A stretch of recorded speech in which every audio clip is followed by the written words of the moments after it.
Hello everyone, first of all welcome to my YouTube channel. In this video we will start a new chapter of new class. We were discussing about physical chemistry, BSc second 4th semester, and we have completed this. If you are not watching this, so then you can check the playlist, serial wise video you can get. Okay. अब देखिए कुछ students ने मेरे को request किया था कि उनके 1 वीक के बाद बीएससी जो फाइनल है उनके एग्ज़ाम्स हैं और उनको नीड है फिजिकल केमिस्ट्री की कुछ चैप्टर्स के लिए मेरे को बोला। तो मैं ट्राई करूँगी कि हम 1 वीक के अंदर ही मतलब 7 डेज़ में ही आपकी पूरी फिजिकल केमिस्ट्री कंप्लीट करवा पाऊँ। ठीक है, ये भी। और कुछ स्टूडेंट्स ने पहले ही जो एक रिक्वेस्ट थी, जो हमारा जीओसी पार्ट था चल रहा था जर्नल वाला, उसमें भी कुछ टॉपिक्स के लिए बोला था, उसके लिए भी हम ट्राई करेंगे। बस मेरे पास थोड़ा टाइम कम था इसलिए एक ही वीडियो बन पा रही है। ट्राई करेंगे कि 2 वीडियोज़ अपलोड हो पाएँ। बट अब आज हम स्टार्ट करने वाले हैं। जैसे आपकी फिजिकल केमिस्ट्री है, उसमें सेकंड चैप्टर आपका फोटो केमिस्ट्री। जो फर्स्ट चैप्टर वो बिल्कुल छोटा, वो हम एक ही दिन में कंप्लीट कर देंगे। ये जो फोटो केमिस्ट्री है ना, सिंपल है, इजी है और मार्किंग इसमें अगर आपको एक बार समझ आ गया तो इसमें आप कंप्लीट दोनों क्वेश्चन अटैम्प्ट कर पाओगे इस यूनिट से। फोटो केमिस्ट्री से काफ़ी इंपॉर्टेंट है ये, आपके बीएससी में भी है और एमएससी में भी है फिजिकल केमिस्ट्री की। और नेट में भी गेट हो जाए, IIT एंट्रेंस में भी सिंपल क्वेश्चन आते हैं। सिंपल जैसे बीयर लैम्बर्ट लो, वहाँ से क्वेश्चन आ ही जाता है, या और कोई सिंपल ही बिल्कुल। तो हम हमारा एक न्यू चैप्टर स्टार्ट कर रहे हैं, फोटो केमिस्ट्री। देखो, सबसे पहले कोई भी चैप्टर आप पढ़ते हो, फोटो केमिस्ट्री कोई भी चैप्टर लगा लो, तो ये पता होना चाहिए कि उस चैप्टर में हम मेनली क्या पढ़ने वाले हैं, क्यों पढ़ते हैं, क्या मीनिंग है इस चीज़ का, कि फोटो केमिस्ट्री में हम मेनली क्या पढ़ेंगे, है क्या वर्ड। जैसे हम फॉर एग्जांपल थर्मोडायनेमिक्स पढ़ी थी हमने, तो हमने देखा था उसको, थर्मोडायनेमिक्स क्या होती है, क्या उसकी एप्लीकेशन है, क्या एडवांटेज है, क्या टर्म्स हैं, जो हमें उसकी जो मेन टर्म्स पता होनी चाहिए पहले चैप्टर को स्टार्ट करने से पहले। तो वैसे ही हम स्टार्ट कर रहे हैं हमारा फोटो केमिस्ट्री। देखो, केमिस्ट्री है, क्या लगे आगे, फोटो केमिस्ट्री। जैसे हमने इलेक्ट्रो केमिस्ट्री पढ़ी है, वैसे ये क्या, फोटो केमिस्ट्री। फोटो से सिंपल आप फोटोन, लाइट से रिलेटेड समझोगे आप कुछ, कि हाँ इसमें केमिस्ट्री का रिलेटेड कुछ लाइट से है। केमिस्ट्री में सिंपल हम रिएक्शंस पढ़ते हैं, मॉलिक्यूल्स उसमें। तो यहाँ पे देखो, फोटो मीन्स लाइट है, और आपको पता है सिंपल लाइट, उसमें 4 रेडिएशन है, इलेक्ट्रोमैग्नेटिक रेडिएशन है फॉर एग्जाम्पल। तो फोटो केमिस्ट्री में मेनली हम क्या स्टडी करेंगे, क्या चेंज हो रही है। मान लो आपका ये कोई मॉलिक्यूल है, ए मॉलिक्यूल है, यहाँ से आपका रेडिएशन आई, जैसे इलेक्ट्रोमैग्नेटिक रेडिएशन। वैसे मेनली हम देखें फोटो केमिस्ट्री में यूवी और विजिबल, ये रेडिएशन की हम स्टडी करते हैं। इलेक्ट्रोमैग्नेटिक में सारी हैं, मैग्नेटिक भी है, रेडियो वेव्स हैं, एक्सरे, यू। बट हम मेन फोटो केमिस्ट्री की इसमें कौन सी रेडिएशन यूज़ करते हैं, 1 मार्क्स में क्वेश्चन भी पूछ सकते हैं आपसे, तो यूवी एंड विजिबल। ठीक है, और इसकी रेंज आपको पता होनी चाहिए। जैसे इसकी मेन रेंज 200 से लेकर 400 नैनोमीटर, एंड विजिबल की होती है 400 से लेकर 800 नैनोमीटर। ठीक है, इतनी अप्रोक्स। और हमें पता है कि कोई भी मॉलिक्यूल जैसे कलर वगैरह, तो आपको विजिबल रीजन में ही हम देख पाते हैं, तो 400 से 800 नैनोमीटर। यूवी में तो हम नहीं देख सकते नेक्ड आई से। तो सिंपल यहाँ पे क्या है कि जैसे फॉर एग्जांपल ए मॉलिक्यूल है, ये आपने रेडिएशन डाली, जैसे फॉर एग्जाम्पल यूवी है या विजिबल में, तो आपने रेडिएशन डाली तो यहाँ अब्जॉर्ब कर लेगा उसको। ठीक है, तो मीन्स क्या है कि अब्जॉर्प्शन किसी भी सूटेबल रेडिएशंस का, और उसमें क्या चेंज हुआ, मान ली इसके फिजिकल जो प्रोसेस हुआ है, कुछ केमिकल प्रोसेस हुआ, उसमें क्या चेंज अकर हुआ जब कोई मॉलिक्यूल्स ने रेडिएशन सिंपल अब्जॉर्ब की। तो फोटो मीन्स क्या है, लाइट। कोई भी मॉलिक्यूल्स ने सिंपल आपका रेडिएशन अब्जॉर्ब की। ठीक है, जो भी आपका सफिशिएंट अमाउंट, कितनी भी जो सूटेबल रेडिएशन थी, इसने अब्जॉर्ब की। फिर उसमें क्या चेंज आया, मीन्स आप देखोगे अब उसमें क्या फिजिकल चेंज है, जो फिजिकल प्रोसेस में चेंज हुआ है, या आपके क्या केमिकल प्रोसेस में चेंज हो, वो मेनली हम फोटो केमिस्ट्री में डील करेंगे ऑल थिंग्स। तो इसको आप सीधा वो बोल सकते हो कि it is the study of physical process, या केमिकल चेंज कितना भी अकर हो रहा है जब कोई मॉलिक्यूल रेडिएशन को अब्जॉर्ब कर रहा है। ठीक है, तो इसमें हम स्टडी करेंगे क्या केमिकल इफेक्ट प्रोड्यूस हुए जब लाइट रेडिएशन हमने इस रेंज की डाल रहे हो आप, 200 से लेकर 800 नैनोमीटर, तब क्या रेडिएशंस।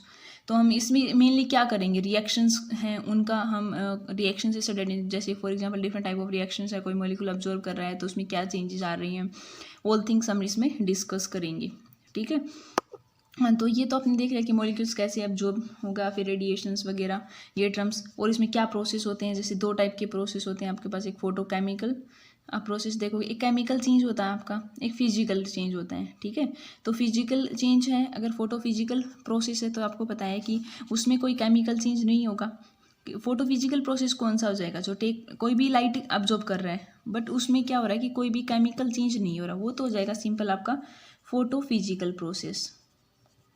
फोटो फिजिकल प्रोसेस है आपके पास, एक होता है आपके पास फोटो केमिकल। तो आपको नेम से ही सजेस्ट हो रहा है, यहाँ पे फिजिकल चेंज होगा, means no any change in chemical reactions में कोई चेंज नहीं होगा। फोटोकेमिकल, इसमें कोई भी मॉलिक्यूल्स जैसे रेडिएशन को ऑब्जॉर्व कर रहा है तो उसमें जो केमिकल रिएक्शन में चेंज आएगा वो हम डिस्कस करेंगे। जैसे हम H2B8 वाली रिएक्शन कंबाइन और सिंपल लाइट की प्रेजेंस में क्या बना, वो ऑल थिंग्स हम डिस्कस करेंगे। ठीक है, ये तो सिंपल मेन हम बता रहे हैं कि इसमें हम क्या कर रहे हैं। हाँ ठीक है, इतना। अब इसकी जैसे इंपॉर्टेंस क्यों है, हमें फिर जो फोटोकेमिस्ट्री हम क्यों पढ़ रहे हैं, क्या इसकी एप्लीकेशन है, एडवांटेज क्या है, कहाँ पे ये यूज़ होती है। ठीक है, तो इसका काफ़ी एडवांटेज, जैसे आपका टेक्सटाइल जो इंडस्ट्रीज़ वगैरह होते हैं उसमें फ़ोटो स्टेबलाइजर यूज़ करते हैं, इलेक्ट्रिकल इंडस्ट्री में, फोटोग्राफी में हम इसका यूज़ करते हैं, सोलर एनर्जी होती है ना उसमें भी इसकी एप्लीकेशंस होती हैं अलग अलग टाइप्स की।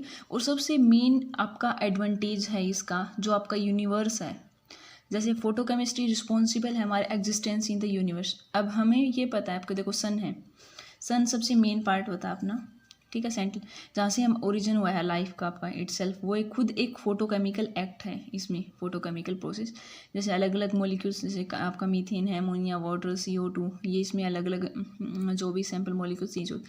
अब सिंपल आप देखो, जो भी चीज़ हम देख पाते हैं, ठीक है, जो कितनी भी थिंग्स हो, we are able to see things because क्या रीज़न है उसके, जो हमारी रेटिना होती है आइज़ की, वो हम यहाँ पे बायोलॉजी डिस्कस नहीं कर रहे बट एक मेन पार्ट समझा रहे हैं कि आपका क्या जो देखते हैं उसमें एक टर्म एक होती है रहोडोस्पिन।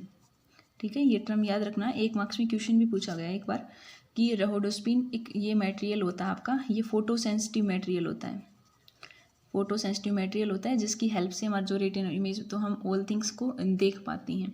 तो ये क्या है, फोटोकेमिस्ट्री का पार्ट है। फोटो सेंसिटाइजर एलिमेंट हम पढ़ेंगे जो क्या करते हैं ऑल थिंग्स बाद में। ये एक मटेरियल होता है रेडोस्पिन जिसकी वजह से हम देख पाते हैं जो रेटिना पे इमेजेस जो इंट आउट होती हैं all things. Synthetic organic chemistry, जैसे आपको एंटीऑक्सीडेंट बनाना है या विटामिन D2 एंटीवायरल रिएजेंट, इनमें भी इनका काफ़ी यूजेज है, तो इसकी इंपॉर्टेंस हम आगे देखेंगे। ठीक है, ये तो अब इसमें देखो दो टाइप की रिएक्शंस होंगी मेनली। जैसे आपके पास एक तो होगी आपका थर्मल रिएक्शन होगी, एक फोटोकेमिकल रिएक्शन। थर्मल मीन्स आप समझ रहे हो यहाँ हीट से वर्क है कुछ, और फोटो मीन्स यहाँ पे लाइट से। तो इनमें आपसे डिफरेंस पूछने लग जाए सिंपल। थर्मल रिएक्शन एक फोटो केमिकल रिएक्शन आपके पास। तो थर्मल रिएक्शंस तो क्या होगी, इसमें लाइट की कोई रिक्वायरमेंट नहीं है, ये तो हीट की है, तो ये रिएक्शन किस में हो सकती है आपका थर्मल वाली, डार्क में। बट इस रिएक्शंस के लिए हमें नाम से जैसे फोटो लाइट, तो लाइट की प्रेजेंस में तो लाइट की रिक्वायरमेंट होगी। ठीक है, और इसमें जो आप देखो थर्मल रिएक्शन जो डेल जी होती है ना, गिब्स फ्री एनर्जी निकालते हैं जो del H minus T del S उसके हेल्प से, तो यहाँ पे ऑलवेज वो नेगेटिव, बट इसमें वो डिपेंड करती है कि मतलब पॉजिटिव होती है वैसे रिएक्शंस के ऊपर कैसे।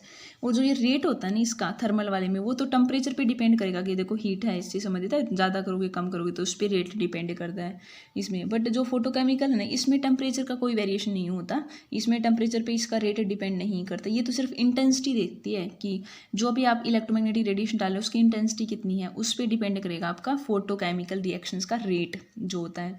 और ये सिलेक्टिव नहीं होती बट ये सिलेक्टिव होती है। तो ये इनमें कुछ पॉइंट्स हैं वो आप देख सकते हो। अब मेन पार्ट इसमें देखो क्या क्या मटेरियल आपको पढ़ना है।